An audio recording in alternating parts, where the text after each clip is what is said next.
को देश के प्रधानमंत्री बने। पीएम बनने से साल भर पहले उन्होंने अपना राजनीतिक करियर खत्म मान लिया था।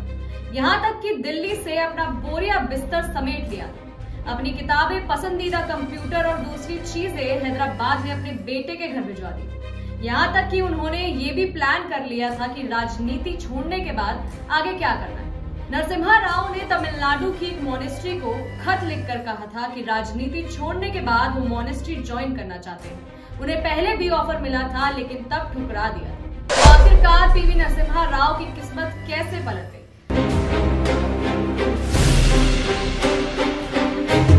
कैसे पहले कांग्रेस के अध्यक्ष बने और फिर प्रधानमंत्री की कुर्सी तक पहुंचे, ये सब जानेंगे। लेकिन उससे पहले स्वागत है आपका जीवन 24 के डिजिटल प्लेटफॉर्म पर। मैं हूं आपके साथ सानिया।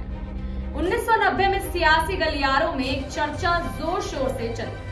वो चर्चा थी कि राजीव गांधी ने मन बना लिया है कि अगर अगले साल लोकसभा चुनाव में पार्टी जीती तो कैबिनेट में युवा चेहरों को मौका दे।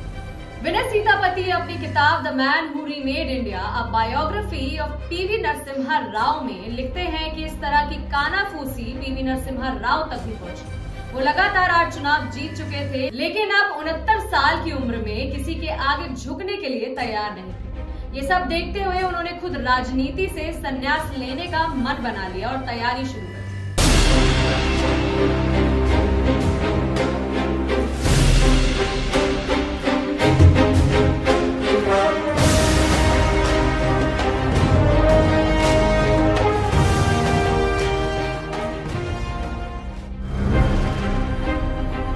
राव संन्यास लेने की तैयारी कर रहे थे, लेकिन 21 मई 1991 की एक घटना ने सब कुछ बदल दिया। तमिलनाडु में राजीव गांधी की हत्या कर दी गई और इस दुर्घटना ने पीवी नरसिम्हा राव की राजनीति को एक नए मोड़ पर लाकर खड़ा कर दिया। नरसिम्हा राव को जब राजीव गांधी की हत्या की खबर मिली तो वो जनपद पहुंचे। वहां पार्टी के वरिष्ठ नेता प्रणब मुखर्जी पहले से ही मौजूद थे। मुखर्जी राव को एक कोने में ले गए और कहा कि पार्टी में आम सहमति है, सब चाहते हैं कि आप अगले अध्यक्ष बने।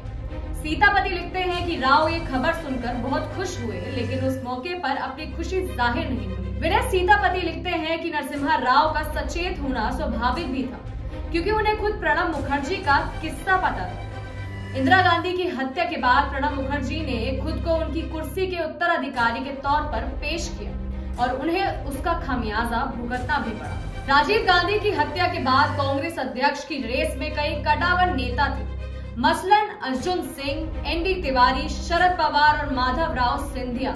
शरद पवार दौड़ में सबसे आगे थे, लेकिन कुछ वक्त पहले वो पार्टी को धोखा दे चुके। अर्जुन सिंह और माधवराव सिंधिया का नाम आया तो पार्टी के एक वर्ग ने इसे सिरे से खारिज कर दिया। फिर एनडी तिवारी का नाम आया, लेकिन तिवारी की राजीव गांधी से खटपट हो गई।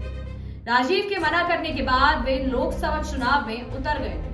ये बात उनके खिलाफ गई। वरिष्ठ पत्रकार और पूर्व पीएम डॉक्टर मनमोहन सिंह के सलाहकार रहे संजय बारू इंडियन एक्सप्रेस के एक लेख में लिखते हैं कि नरसिम्हा राव तत्कालीन राष्ट्रपति आर वेंकटरमण की पसंद थी। साथ ही उन्हें केरल के कटावर नेता के करुणाकरन और कई सांसदों का साथ भी मिला। आखिरकार पहले वो 29 मई 1991 को कांग्रेस के अध्यक्ष चुने गए। अगले ही महीने लोकसभा चुनाव में पार्टी ने 232 सीटों के साथ वापसी की और सबसे अनुभवी नेता होने के नाते नरसिम्हा राव प्रधानमंत्री। अभी के लिए बस इतना ही। ऐसी राजनीति से जुड़ी हुई कई रोचक कहानियों के लिए बने रहिए हमारे साथ और देखते रहिए जीवन 24 का डिजिटल प्लेटफॉर्म।